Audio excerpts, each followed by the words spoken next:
po mga kapakners, magluluto po tayo ng sizzling chicken. Ang unang-unang gagawin po natin ay pakukulin po natin ang ating manok sa gatas. Yan po mga kapakners, ready na po ang ating manok. Lagay po na natin ang ating gatas. Lalagyan ko po ng garlic powder at paminta. At konting tubig. Garlic powder. Ayan po. Asin. Konti muna na yung asin, mamaya na yung pagtimpla. At paminta. Ayan po ha. Hayaan po muna natin siyang kumulo. Lagyan natin ng cover. Ayan. Okay mga kapakners, dyan lang po kayo. Tingnan po natin mga kapakners. Ayan po mga kapakners. Lagyan po natin siya ng konting tubig para hindi po siya magtutong yung gatas sa ibaba. Yan. Yan. Kaya muna natin siya kumulo. Ayan po mga kapakners. Ang gagawin po natin ngayon ay palamigin muna po natin siya. At after nun, ipirituhin po natin. At wag natin tatapon yung pinagkuluan dahil yan ang gagawin nating sauce. Okay? Ayan po mga kapakners, gagawa po tayo ng sauce. Bali, ito po yung pinagkuluhan kanina. Nilipat ko lang po dito sa maliit na kaserola. Bali, pakukulan lang ng konti. Lalagyan ng pampakulay at pampalapot. At syempre, titikman natin kung kulang pa sa asin, paminta, at yung garlic powder. Ayan po mga kapakners ang ating whole chicken. Bali, malamig na po siya. Pwede na po nating hatiin sa gitna, tapos i-deep fry na natin.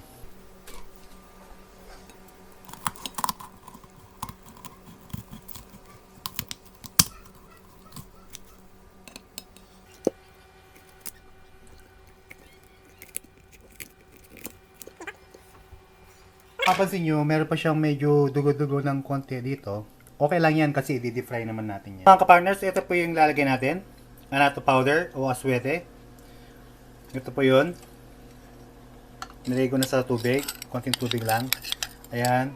Dinagyan ko na lang po ng konti. Sinubukan ko lang kung okay. Ayan. Pero lalagay pa natin ng konti. Ayan. Tapos saluhin. Hanggang sa makuha natin yung gusto nating kulay. Diba? Gusto ko kasi yung yung color, yung dilaw talaga. Ito na lahat to. Yan. Tapos halu-haluin natin yan. After nyan, titikman natin kung okay na yung lasa. Ilagay na natin yung pampalapot. Ang gagamitin ko lang pampalapot ay yung cornstarch. Ayan po mga kapakners. Gusto ko na po yung kanyang kulay. Natin siya ng liperins. Konti lang po nito ha. Yun. Isang kutsarita lang po ha. Tignan natin yan.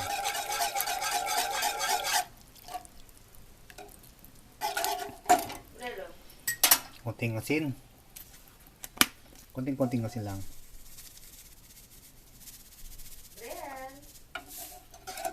Ayan. Ngayon po, kapag kumulo ng konti, papalaputin na natin. Ito na po yung ating cornstarch, naka-ready na. So, yan. Ilalagyan lang po natin mamaya to para lumapot lang siya. Okay? Diyan lang po kayo. Okay mga kapakners, lagay na natin po yung pampalapot.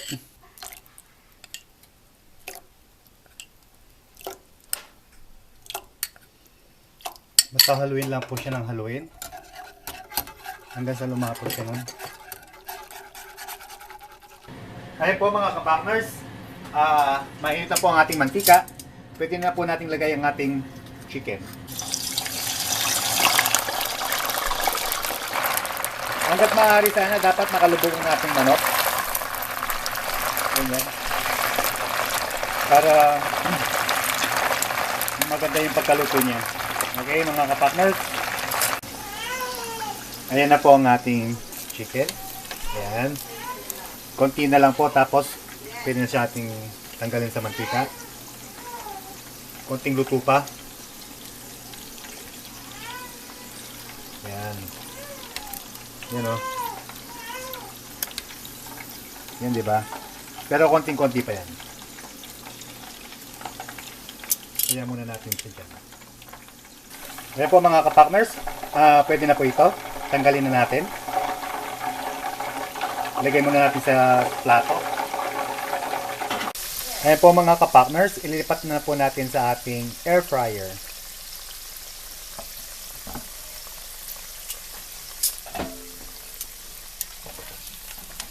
Kaya po ginagawa natin to para po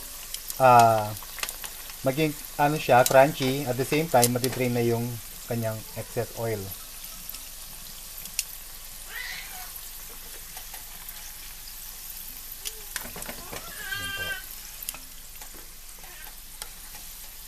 Ito, ilalagay natin to sa ating sizzling golden chicken. Ito yung pinaka natin sa kumbaga toppings or side dish. And po, tingnan po natin ang ating fries. Ayan o. Diba? Yan, pwede na to. Tanggalin na natin. Lipat na natin sa plate.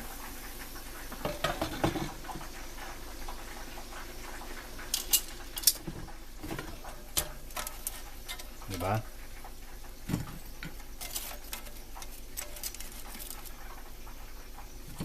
Yan, at least na-drain siya niyan, 'di ba? Ayun oh. Okay naman, 'di ba? Kulay. Ganda. Yun ang kung nakikita niyo yung oil, 'yun. Kung nakikita niyo lang.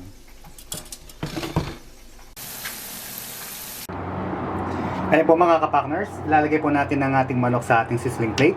Actually, nasa labas po ngayon tayo dahil hindi tayo po pwede sa loob. Baka mag-alarm yung ating alarm kapag na yung usok. Ayan, lalagay ko lang po yung ating manok. Ayan. Ayan o. Tapos, lagay ko yung ating fries. Yan po, dito lang yung fries. Ayan. Yan po yung fries. At yung carrots. Ayan. Ayan po. Ayan. Tapos, lalagyan natin ng pampusok. Yun o. Usok to. Guys, paniwala kayo, usok.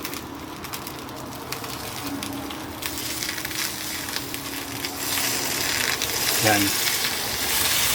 Diba? Yan.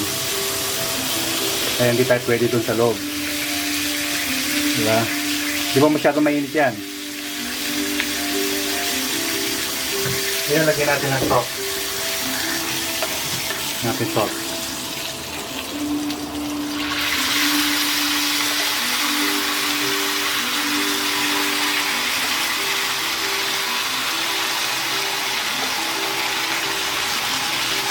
Yan. Yan po ang ating golden sizzling chicken. Yan.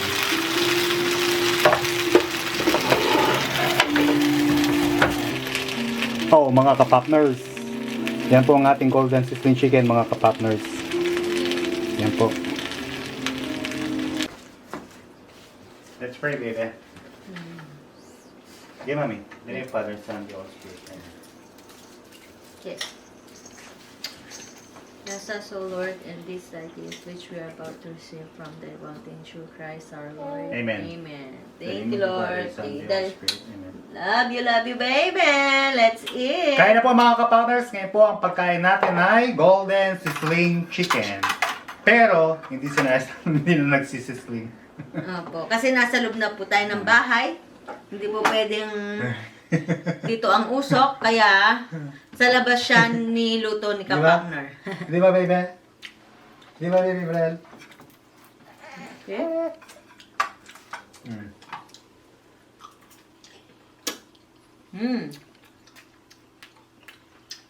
Kain po. Sarap.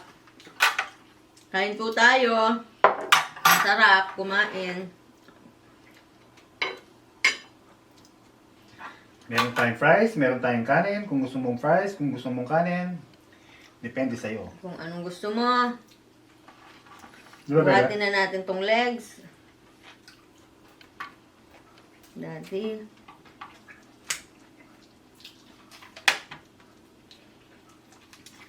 Hindi mo na kailangan ng sausawan dahil meron ka ng golden. Golden. Yan may sausawan yan. Okay. Golden gravy. My God.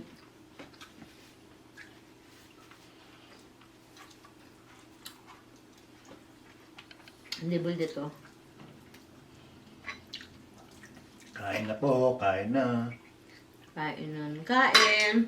Mga kapakners. May naiinggit po dyan. Nakatingin sa akin. May isang naiinggit. Ang pangalan niya Brel. Nakatingin sa akin. Hindi mo buldet. Ang kala niya, lakas mong kumain.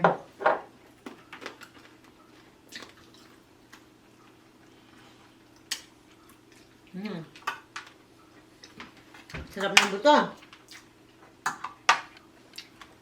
Pwedeng pang pulutan, pwedeng pang ulam. Chewin nga naman.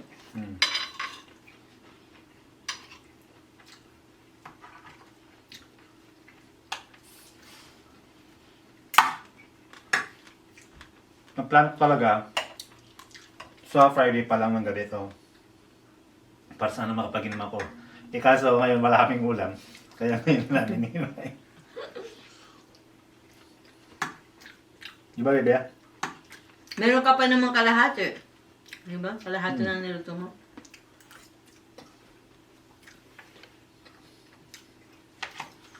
Thursday na ngayon. Bukas Friday na.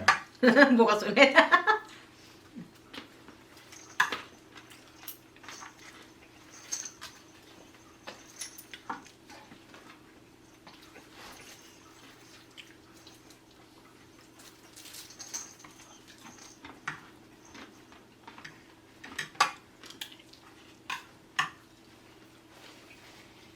Sarap.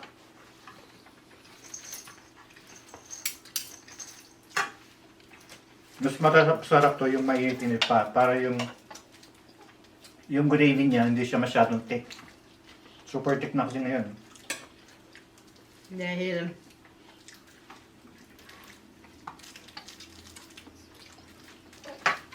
hintay pa namin si Brel mag-iseng. Yan na. Ang aming prinsesa, syempre. Di ba, princess? Princess BRYCEL sa mami hot sauce. Yaman. Hindi mo sabing bring Tabasco. Hindi mo Tabasco. Masarap, mami. Hot sauce, di ba?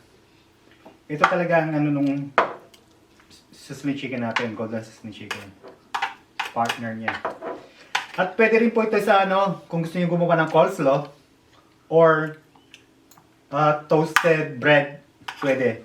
Garlic toasted bread, pwede siyang pangpon dyan. Depende sa'yo, pwede sa kanin. Yun nga, pwede siyang pampulutan. Depende sa'yo kung anong gusto niyong ano, kainin. I-partner, I mean.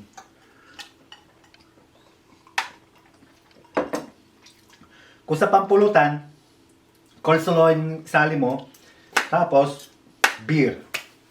Panalo na yun. Kung nakapag-subscribe sa amin, please subscribe, like, and share, and comment down below. Of course. Kung gusto niyo lang, mga kapakners. Walang sapilitan. Baka naman. Baka naman. Okay po, mga kapakners. Hanggang dito na lang po ang ating video. Maraming salamat Bye-bye. po. Bye-bye. Bibi. Bye-bye, kapakners. Mabusog na araw. See you next video. Bye. Please like and subscribe. And comment down below. Okay, Daddy. Okay, mga kapakners. Ulit. Unlimited. Okay na nga.